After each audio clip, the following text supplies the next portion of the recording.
welcome you all again for the thermodynamic lecture series. So in this, today we are going to see about a flow process. So till the previous lectures we have seen about a non-flow process, but today we are going to see about a flow processes. That is, first one we are going to derive an equation for a steady flow energy equation. So steady flow energy equation as abbreviated as SFEE equation. So you are considering a steady flow device. Okay, so in this device the flow is constant here. Okay, so that is the whatever the mass is entering into the system, that is the mass will be leaving into the system. Here we are having the two cases, that is the mass balance and also the energy balance for you have to consider for the steady flow device. Here this is your control volume and this is your datum line, that is this is considered this as a sea level. So from the sea level, what is the inlet height, that is referred to as datum, that is Z1, and your outlet distance as Z2, that is your datum of your outlet position. Then this is your from the shaft we can take it out work. Here we are giving here heat here. So this is your system. Okay, this is your control volume and this is your control surface. Okay, in the inlet section they are named as it is 1 and the outlet sections they are named as 2 here. Okay, that is whatever the stream fluid enters will be equal to the stream leaves the control volume here. That is your steady flow device. So before entering into the derivation, we need to know about some of the basic terms. That is, here the area of the cross section as A1 and A2. They are mentioning as area and cross section as A1 and A2, and mass flow rate as M1 and M2. That is m dot 1 into m dot 2 mass flow rate, and the absolute pressure as P1 and P2. Specific volume as V1 and V2. That is small V1 and V2 as specific volume, and specific internal energy as U1 and U2. Velocity as C1 and C2, capital C1 and C2 as velocity, and the time to refer to as tau. Okay, so here the heat transfer through the control surface is referred to as dq by d tau, and the net work transfer through the control surface is dwx by d tau here. Then this Z1 and Z2 of your, this is an elevation above your arbitrary datum with a meter. Okay, so that is the unit is, that is distance from your sea level or ground level we are observing.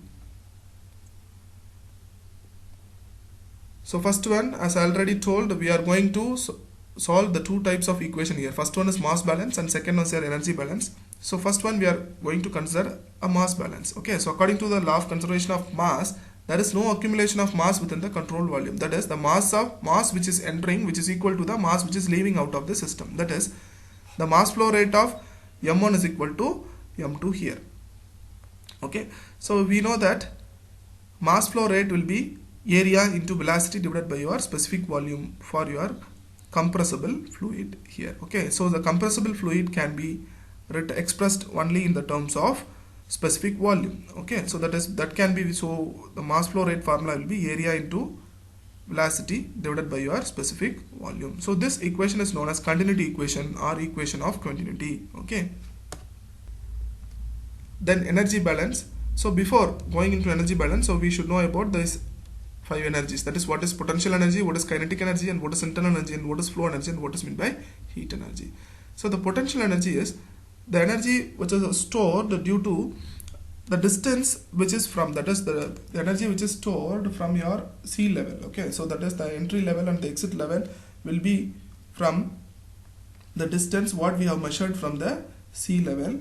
Then it will have some amount of energy which will be stored there. That energy is your potential energy. Then your kinetic energy is your half mv square. That is when a particle or a system or a fluid which is moves, then it exhibits a kinetic energy there. Okay, then internal energy, as we already know, the movements of atoms and molecules, there will be an internal energy present. And in the flow energy, when the mass of the fluid when flowing into the system, it will exhibit some amount of flow energy there. And heat energy, as we all know, that due to the temperature difference we are having some heat energy in the system. So that is the total energy entering into the system. We have to consider all these 5 energy: potential energy plus kinetic energy plus internal energy plus frictional energy plus heat energy here. So potential energy is G is at 1. Then this potential energy will be measured in the terms of datum level. Okay, so G into Z1 plus here kinetic energy is C1 square by 2. Okay, so as we all studied earlier, kinetic energy is half mv square. Here velocity is considering as C, so I am taking as C. Here they are having unit mass, so I am considering mass as outside. Okay, so that is for unit mass here. I am considering unit mass, so neglecting mass here. That is v square by 2. Here I am considering the velocity as c, so we can take c. And energy as u1, and flow energy as p1 into v1, that is pressure into volume, plus heat energy as dq by dm here. Then the total energy leaving the system, considering all the 5 energies, that is instead of heat energy we are having work, okay, according to the first law of thermodynamics. So the total energy leaving the system is g z2 plus c2 square by 2 plus u2 plus p2 v2 plus dwx by dm here. Okay, so as a first law of thermodynamics said that the total energy entering in the system, which is equal to the total energy leaving the system. So we can equate both the equations, that is g z1 plus c1 square by 2 plus u1 plus p1 v1 plus dq by dm, which is equal to g z2 plus c2 by square by 2 plus u2 plus p2 v2 plus dwx by dm. So this u1 plus p1 v1 can be written as h1. From the Gibbs equation, h is equal to u plus pv. Just to replace this u plus p1 as h1 and this u2 plus p2 divided by h2.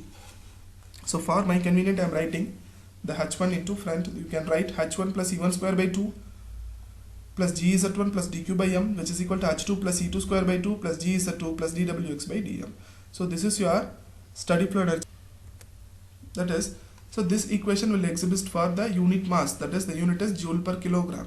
So when we considering mass in this equation, the above equation will becomes mass flow rate. We are considering mass flow rate for this equation. This equation will becomes m dot into h1 plus e1 square by 2 plus g z1 plus dq by d tau, here into h2 plus e2 square by 2 plus g z2 plus dwx by d tau. So this equation is for unit mass, and we have to considering mass flow rate, then we have to consider this equation.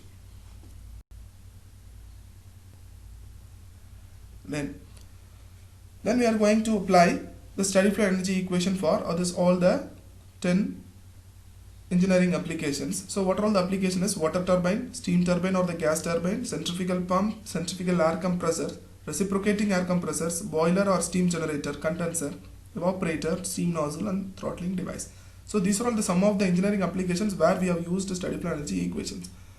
So let me see one by one how we can solve a steady flow energy equation for all these 10 devices. So first one, you consider a water turbine. So in a water turbine here, the water is flowing here. Okay, so to run this turbine to get the work done output, then this work done will be stored in a generator. Okay, so considering a steady flow energy equation. So here in this case, the heat transfer is 0. Okay, so there is no heat transfer absorbed here. Only work is taken out from the system.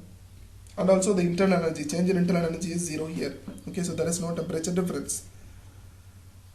And also the specific volumes are same. So that is, we can neglect like this. Okay, so we can neglect u1 is equal to u2 and v specific volumes are same. So we can write v1 as v and velocity is there. G is at 1 in the heat transfer is 0. So by neglecting all these terms, your equation will be p1v plus e1 square by 2 plus g is at 1, which is equal to p2v plus e2 square by 2 plus dwx by dm. So here the work done is positive. So the work done is taking out of the system. Okay, so the work done is taking out of the system. So the work done is positive in the case the work is done by the system.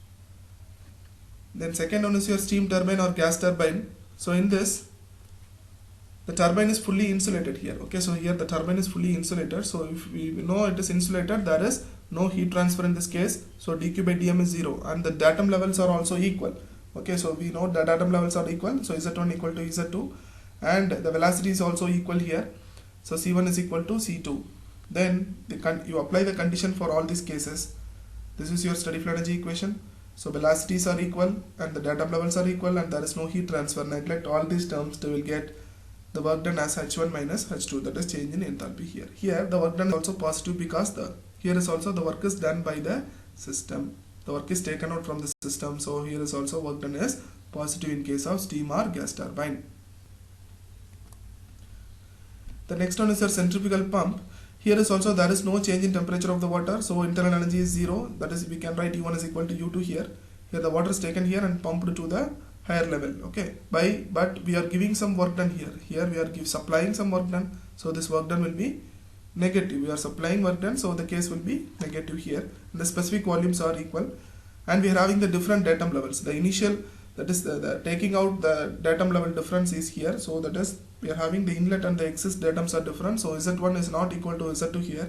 Then applying the condition here, the internal energy is equal and the heat transfer is 0, and also the work transfer is negative. So applying this condition, you will get P1V plus C1 square by 2 plus GZ1, which is equal to P2V plus C2 square by 2 plus GZ2 minus dWx by dm.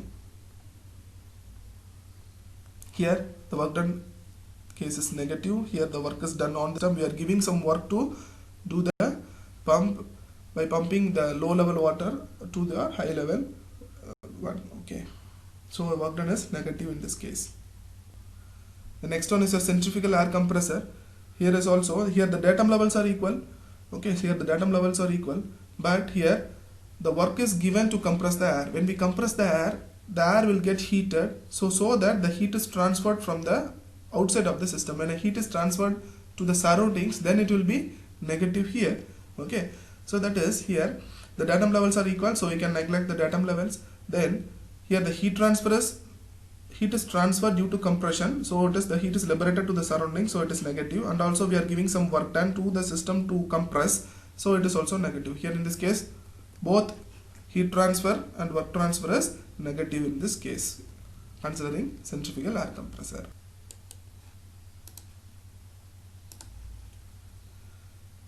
So in the case of reciprocating air compressor, here the datum levels are equal and the velocities are also equal, but here we are giving some work to compress the air. Okay, so the work done is negative here, and also due to the compression of air, the heat is generated inside the cylinder, so that heat will be liberated to the surrounding. Here is also the work transfer and the heat transfer is negative in this case. Then your equation will be dq by dm minus dwx.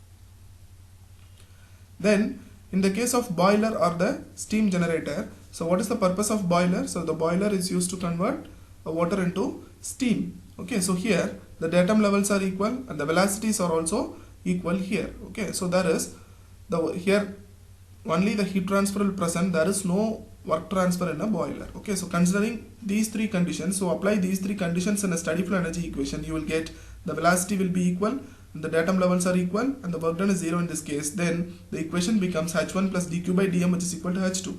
So dq by dm can be written as h2 minus. Then in case of condenser, so the condenser is used to condense the liquid. So here is also considering only heat transfer. The datum levels are equal and also the velocities are equal here. Okay, so you are applying all the conditions. Here we are, when you use to condense, okay, so when we use to condense, what it will happen, the heat is transferred out of the system. Okay, when a heat is transferred out of the system, then it will be a negative process. When we have a negative sign conversion, that is when the heat is transferred from a hot body to a cold body. Okay, so consider a pipe. In that pipe we are having a hot fluid is entering into the hot gas is entering into the system.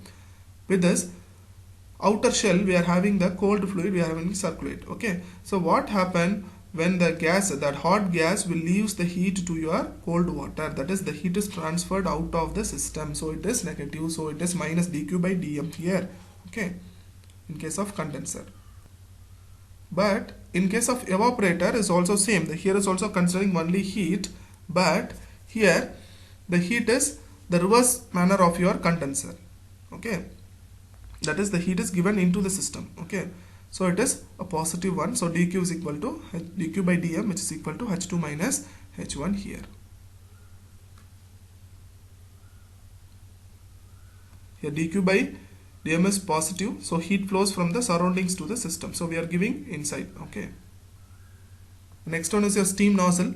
So here we have no steam nozzle, we have to increase velocity. Okay, so we are considering velocity, but in the steam nozzle there is no work transfer and there is no heat transfer since it is insulated. It is a convergent divergent type of the nozzle. Since it is an insulator, so there is no heat transfer and there is also no work transfer.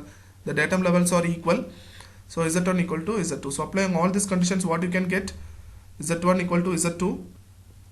So that is Z1 equal to Z2. There is no heat transfer, there is no work transfer. Then your equation will become H1 minus H2, which is equal to C2 square minus C1 square divided by 2. Then here, considering the initial velocity is very small when compared to your final velocity. For example, the initial velocity is 1 meter per second and the final velocity is 1000 meter per second. So initial velocity is very small, so we can neglect. Okay, so that is C2 square is equal to root of c1 square plus 2 into h1 minus h2. So if the initial velocity is very small, so we can neglect this term, then your final velocity c2 is equal to root of 2 into h1 minus h2. Thank you.